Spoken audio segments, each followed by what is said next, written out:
Comme vous avez pu le voir sur la chaîne, on aime bien parler de rap et d'histoire, et encore plus quand on peut mixer les deux sujets.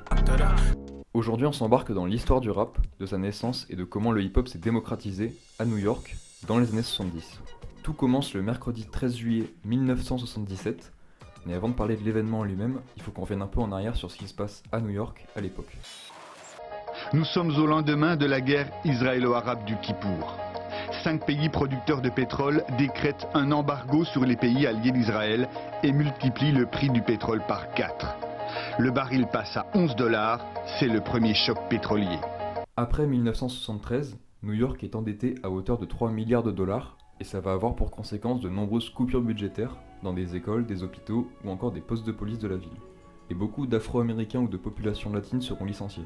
En juillet 1975, les éboueurs entament une grève parce qu'eux aussi ont peur de perdre leur emploi et ça va donner une image de la ville très très sale alors que 2 ans plus tôt venait d'être inauguré le World Trade Center. Pour mettre fin à la grève, le maire Abraham Beame fait appel à l'armée et en octobre, il demande au gouvernement un plan de sauvetage économique qui lui est refusé par le président Gerald Ford. Ce refus, il a vraiment été interprété comme un abandon de la ville par le président et c'est ce qu'on ressent bien sur la une du New York Daily News du 30 octobre 1975. En novembre, il accordera finalement 2,5 milliards en contrepartie de nombreux gels de salaire et de licenciements, majoritairement dans les quartiers pauvres car ils sont jugés non productifs. Pour donner une idée, entre 1970 et 1976, c'est environ 11% des habitants qui quittent la ville et le nombre d'emplois chute de 16%. Il y a aussi une hausse de la criminalité, près de 1600 homicides par an, et le serial killer David Berkowitz qui commence ses meurtres en juillet 1976. On en arrive à la date qui nous intéresse, le mercredi 13 juillet 1977.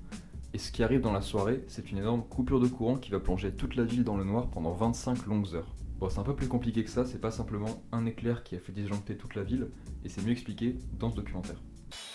Con Ed says the blackout was triggered when severe lightning knocked out transmission lines that connected Indian Point, the state's main power grid, to the city. With those lines down and with demand for power unusually high because of a heat wave, other generating plants unable to handle the load began cutting themselves off. It took only minutes before it was all over. New York had been disconnected from the nation's electric system. Immédiatement, les gens cèdent à la panique et beaucoup d'entre eux vont aller piller des magasins, à tel point que certains vendeurs devront sortir armés dans la rue pour défendre leurs boutiques. Rien que dans la nuit, on estime qu'il y a eu 1600 magasins saccagés, un millier d'incendies et près de 550 pompiers ou policiers blessés. Le coût total de la coupure de courant il est estimé à plus de 300 millions de dollars, et le lendemain c'est près de 3700 arrestations qui sont faites, mais les prisons ne sont pas en mesure d'accueillir un si grand nombre de prisonniers. Et forcément, pendant les élections municipales d'octobre 1977, tous les candidats appuient un discours sécuritaire qui est basé sur les événements qui ont eu lieu pendant le blackout. Le nouveau maire, Ed Koch, il pensait même à rétablir la peine de mort dans l'état de New York.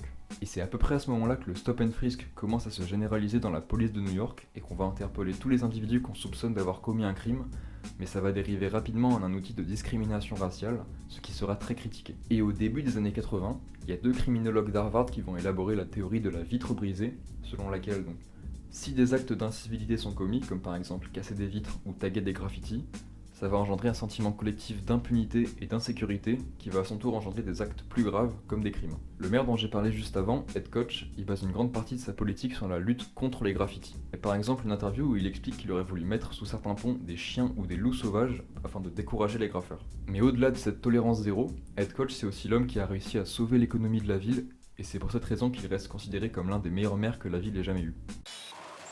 I re-established its fiscal stability. There had not been a balanced budget for 15 years before me.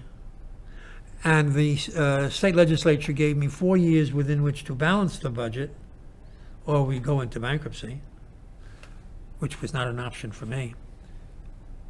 And I balanced it in the 3rd year, a year ahead of time.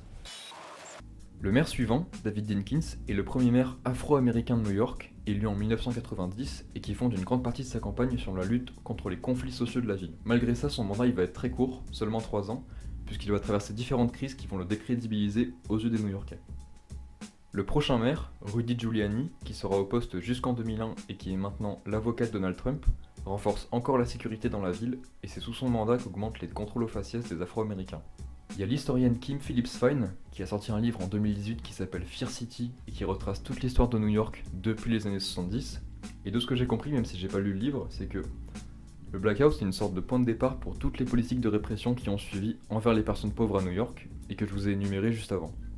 C'est comme si toute la sauvagerie du blackout avait légitimé toutes les actions politiques des personnages qu'on a vus. Mais, et on en vient enfin au rap, le blackout n'a pas eu que des conséquences négatives, il a aussi permis une grande effervescence culturelle. Et c'est dans le Bronx que le hip-hop va véritablement naître, autour de figures comme Kool Herc ou Grandmaster Flash, qui sont considérés comme des pionniers et à l'origine des premières block parties. C'est assez bien expliqué dans la vidéo de Seb, mais si on doit résumer, on fait barrer les deux côtés d'une rue, il y a des DJ qui s'installent sous les lampadaires pour en détourner le courant pour leur platine, et des gens viennent danser dans la rue toute la nuit. Et c'est intéressant parce que le duo DJ composé de Disco Wiz et de Grandmaster Caz était justement en train de mixer au moment du blackout, et ils expliquent dans cette vidéo ce qu'ils ont vu. So boom, time come, boom, I bring in the record. The record goes, Whoa. dun, dun, dun, dun, dun, dun, ah, love, love, love, love. The light blew out. The whole electricity, the whole light blew went out. off.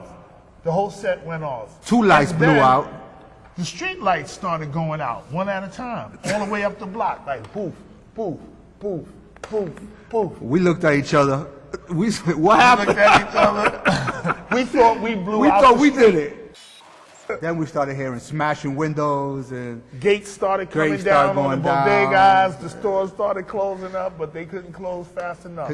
The crowd, half of the crowd headed towards us, started running towards us, but we had guns. So we had to we fight them pulled all. our guns and like, run that way. Don't run to the equipment. It was, Everybody it, ran it that was way. insane. Comme le mixage commençait déjà à devenir une grande source de divertissement à l'époque, beaucoup de magasins de musique se sont fait voler tout leur sound system et leurs instruments de musique pendant le blackout. Du jour au lendemain, tous les quartiers pauvres de New York, qui étaient alors le théâtre de rivalité entre gangs, deviennent désormais des scènes où des crews de hip-hop s'affrontent dans des battles. I always tell him, I said, you know what? Before that blackout, you had about maybe 5 legitimate crews of DJs. After the blackout, After the blackout, everybody was a DJ. you had a DJ on every block.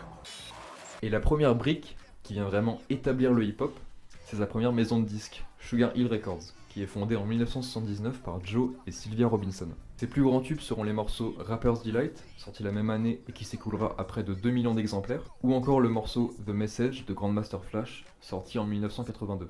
The Sugar Hill Gang.